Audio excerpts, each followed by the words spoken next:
Today we're going to be talking about international period poverty and taboos. And to start us off, period poverty, defined it by the American Medical Women's Association, is the inadequate access to menstrual hygiene tools and educations, which include but are not limited to sanitary products, washing facilities, and waste management. And periods can be taboos in a number of ways that we might not even think of, such as, code names for taboos, such as, oh, Aunt Flo is visiting, or limitations to menstruators for menstruating, such as taxes that are placed on menstrual products. And also, in some cultures, menstruators are refused entry to places of worship. And also to go on the code words that are used around the world. In Germany, they have a term that's translated to strawberry week, and they also have a term that translates to red ant. And in French, they have terms such as ketchup week and Niagara Falls. And for Danish, they have Ant Red and Lady Days. And in Spanish, they have Little Red Riding Hood and the Redhead. And I know for me, I say Shark Week, like I'm on Shark Week as my code word. And if anybody wants to share their code words that they like to use, feel free to put it in the chat. So to start us off, in North America, United States, period poverty, according to Obstetrics and Gynecology in 2019, they surveyed low-income women in St. Louis, Missouri, and 2/3 had not been able to afford period products for at least once in the last year. And 20% faced this issue on a monthly basis, which is a lot. And there was a study also done in 2019 by Thinks in Period, where they surveyed 1,000 United States students, and 1/5 of teens had struggled to afford or not been able to purchase period products, and 25%, so 1 in 4, had missed class because of a lack of access to period products, which further emphasizes one of Pat Minton's goals to get free period products on campus to prevent such statistics like these. Period stigma in the United States, as shown in this qualitative study that was done by Dr. Marnie Summers, who is a professor at Columbia University, and her research provided evidence that, quote, low-income teenage girls felt embarrassment surrounding their first periods and had a desire to know more about the process of menstruation because they weren't taught enough about menstruation either in school or by their families. And this quote is from another menstrual movement advocate named Jennifer Weiss-Wolf. And she also wrote a book, which I recommend, called Periods Gone Public by Jennifer Weiss-Wolf. And if you haven't heard of her, I definitely recommend checking her out. And also the tax on period products is a luxury, is still in 30 out of 50 states, including the state of Michigan. And in terms of period celebration, while there's not much in terms of past colonial days, the Native American group Yurok, there's this quote by Alma Gottlieb, who is a professor of anthropology and gender and women's studies at the University of Illinois. And she said Yurok is a native tribe from the Northwest coast that had a group of aristocratic women who saw their periods as a time for purifying themselves.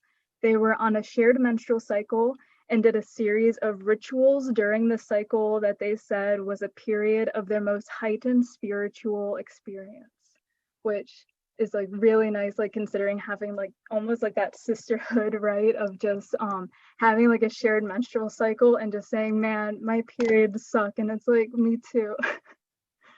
And also in North America, for Canada, the period poverty there were two main groups that did studies on this, and they were Plan International Canada and Love You by Shoppers Drug Mart team.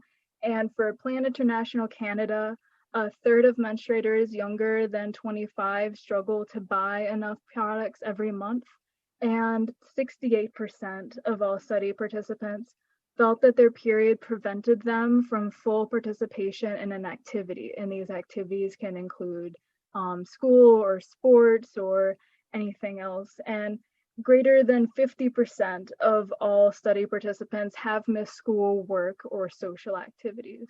So not only being prevented from full participation, but also completely missing opportunities.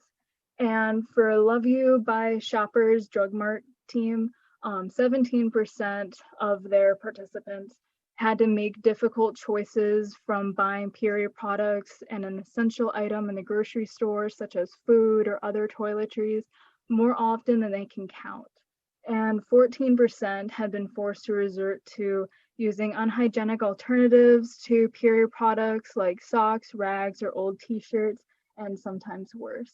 And for period stigma, another study done by Plan International Canada, they found that 41% of a total 2,000 surveyed cis female respondents, also in 2019, said that they've been occasionally or regularly teased by a male about being on their period, including by friends, colleagues, and relatives. And that's only 9% from 1 in 2 people.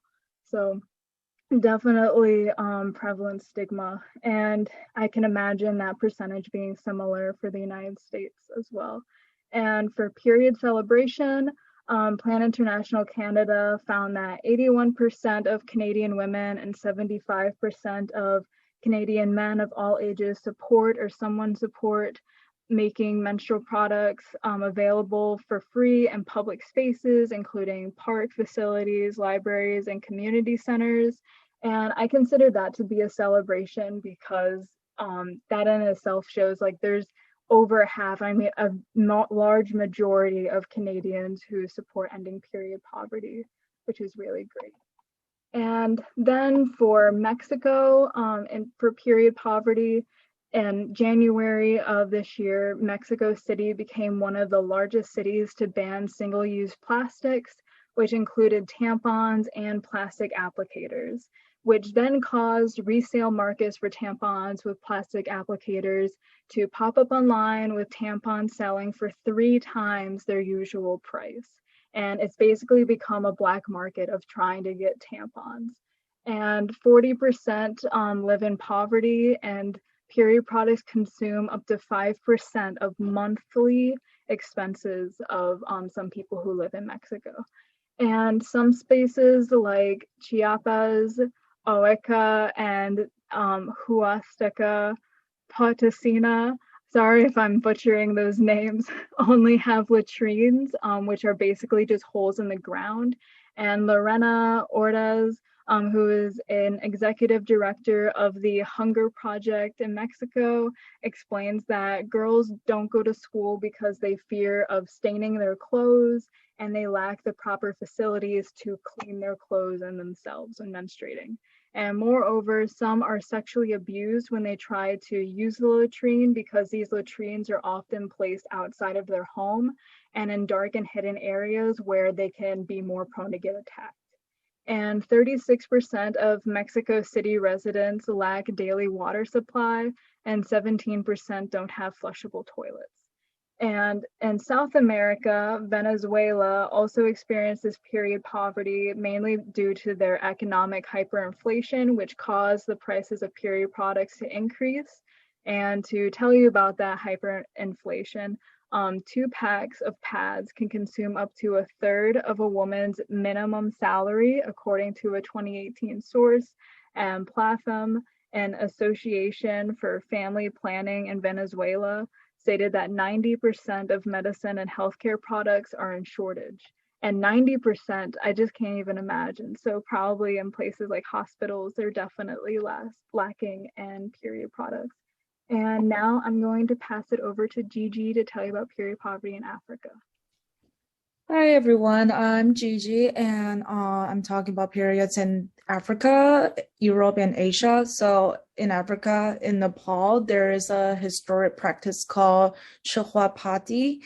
Has recently been banned because the practice entails banishing a person who is menstruating to a shed outside their home because of their belief that woman becomes impure during their time of their period.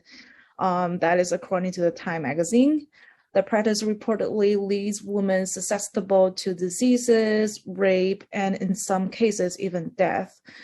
Even in 2016, a girl died in the hut she was banished to while she was menstruating. The country outlawed Chihuahua in 2017, and the law takes effect in August 18. Also in Kenya, more than 1 million girls miss up to 6 weeks of school each year because they do not have any reliable access to menstrual products. According to the Zhang Africa Foundation, coupled with a lack of sex education that can lead to unattended pregnancy and STIs that might cause the girls to miss school. Zhang Africa points out that young women are at an educational disadvantages because of bodily function.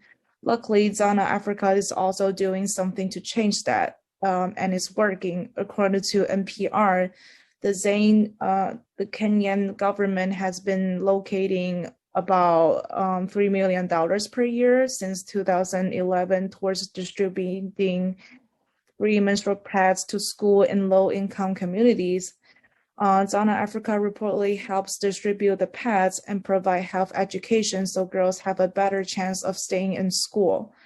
While taboo reportedly still persists on the topics, and their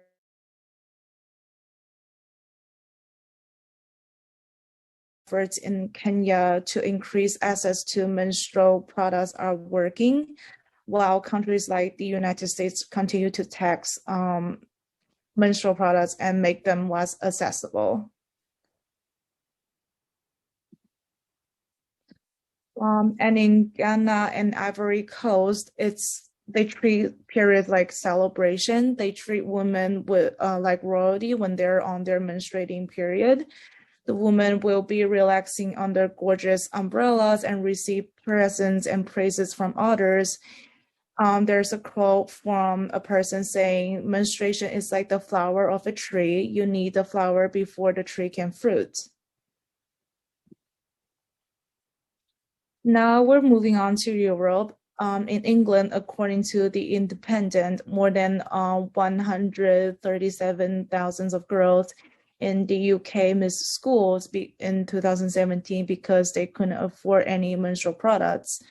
Researchers for Always, a menstrual product company, found out that about 500 girls from age 10 to 18, 7% of them has skipped school because of period and lack of access to products. Shame and stigma surrounding that, according to Independent, resulted in the loss of education for these girls.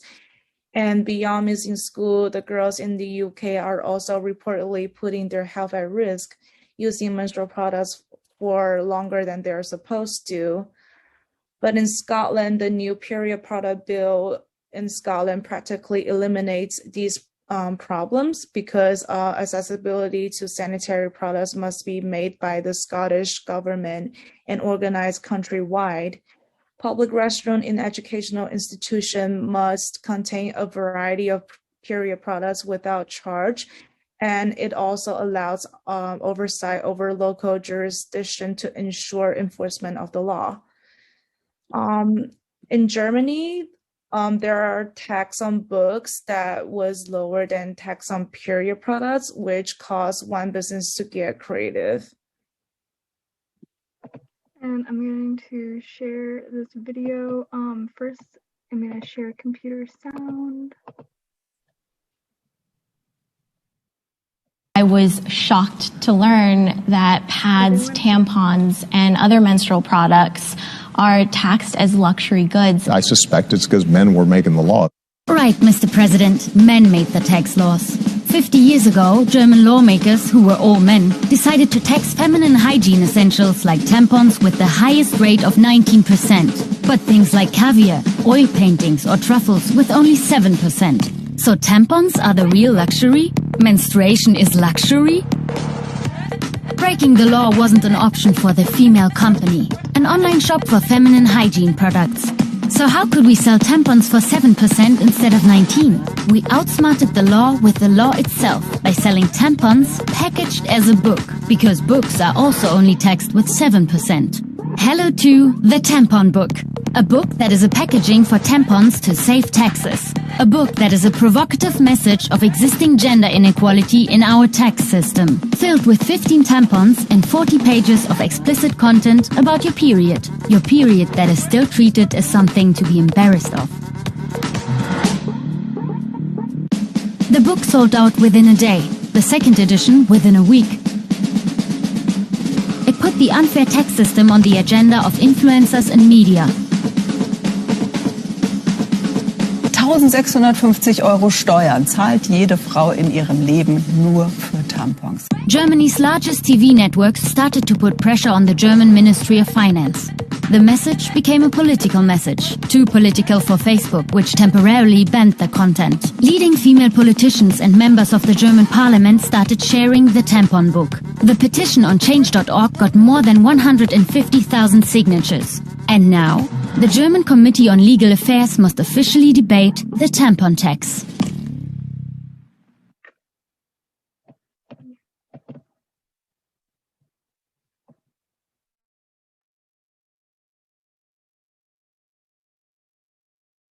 What do you do for a living? I'm a comedian. Tell me a joke. Being mixed is weird.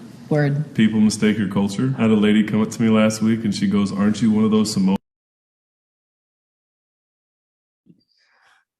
Sorry, my internet went out a little bit.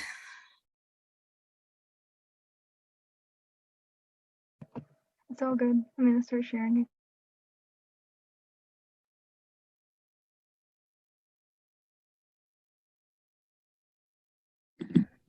Okay, so now we're moving on to Asia. In India, many women who are on their periods are not allowed to be in the kitchen or attend any ritual practices.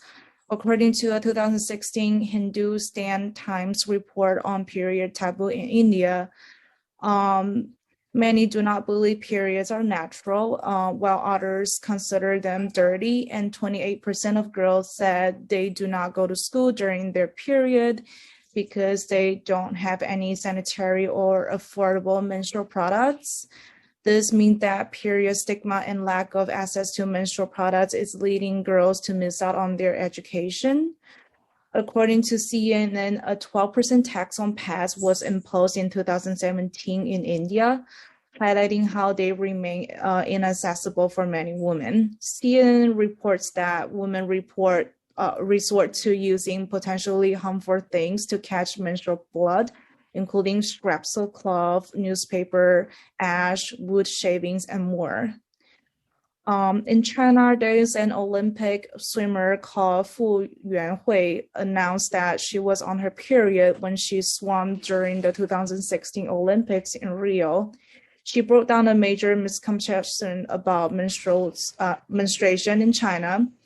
After she said she had her period, The Guardian reported that many people in China took to social media to say that they didn't know someone was able to swim while menstruating without leaving blood in the pool.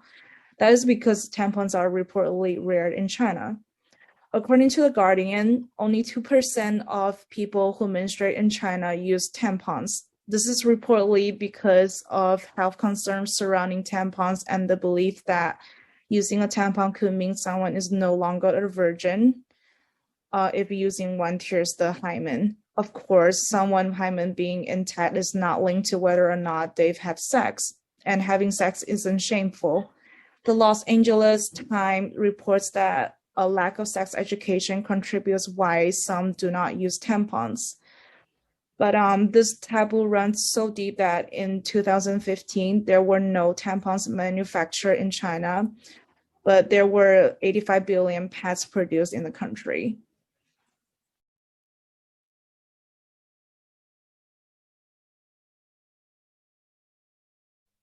So I'm going to be talking about Pakistan because I have a very strong connection to it as I'm from Pakistan and my parents are immigrants from there. So to start, they have a very high amount of period poverty over there. In U report, 49% of young women in Pakistan have little to no knowledge of periods before their first period. And more than 20% of young women will only learn about menstruation in schools. Many women use rags and share these rags and menstrual clothes with family members, which is very bad because it can increase the risk of urinary infections and other health conditions. And some personal experience that I have with it, Whenever I visit back home, it's very hard to get access to pads. And although I really have no shame around menstruation, when I'm in that environment and in my extended family that really sees it as a shameful thing, I almost feel shameful to even ask. Along with that, it's not really common for like a woman to go out and like get things herself. So I would have to ask my guy cousins to go, and then they would almost laugh and it would just feel very shameful, and I didn't like it at all. Also, the taboo is so bad that some girls aren't even allowed to sit with their family while on their periods. Again, there are a lot of families there who are pretty liberal with this, but this is just in a majority. My mom would use rags during her period. She would just like wrap them around her underwear, and they would just fill up with blood, and she would have to wash by herself. But this poses another problem because who do you wash it in front of? Usually in Pakistan, like in her house, since she grew up in a lot of poverty, the sinks and everything were outside in front of everyone. So it was very hard to go out and like wring it out and see blood come out in front of everyone. And it was just very shameful for her. And whenever I go, my little cousins, we never talk about women's rights, women's health, any reproductive issues at all. So yeah. This is just a video that we're gonna play, only the first 1 minute and 44 seconds of it. But as an overview, there's this woman named Hadra Bibi who produces handmade sanitary pads and sells them to women in her local town in Pakistan. And many women there, like I said, still only use cloth, and periods are considered taboo. And she and 80 other women were trained to make the pads by an international charity. And she really talks about periods to erase the stigma, and talks about them a lot, and really helps lift other women as well. Like I said, she explains how some girls can't even sit with their family while on their periods, or can't even attend school because of the unavailability of products and facilities in the school areas. Let me know if you can hear this, by the way. Okay. Yeah, I can hear.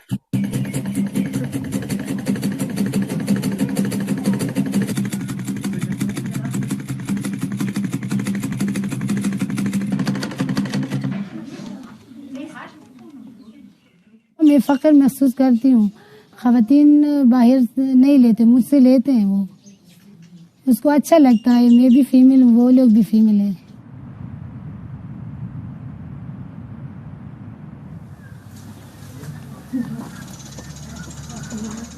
मैं उससे कहती हूँ ये सफाई के लिए भी अच्छा है। पहले लोग ऐसा करते थे, वो कपड़े धो के खुद दोबारा इस्तेमाल करते थे। अब ये ऐसा नहीं होता है, बीमारी नहीं होता है, सफाई वो होता है।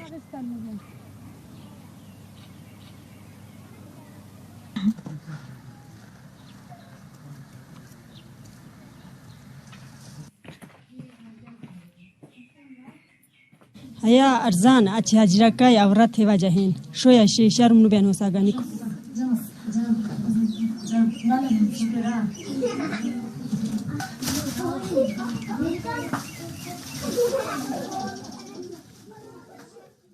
Some girls are not even allowed to sit with family members during menstruation. So, and school-going girls are not allowed to attend the school during menstruation due to unavailability of facilities in the school area. So, there are so many taboos.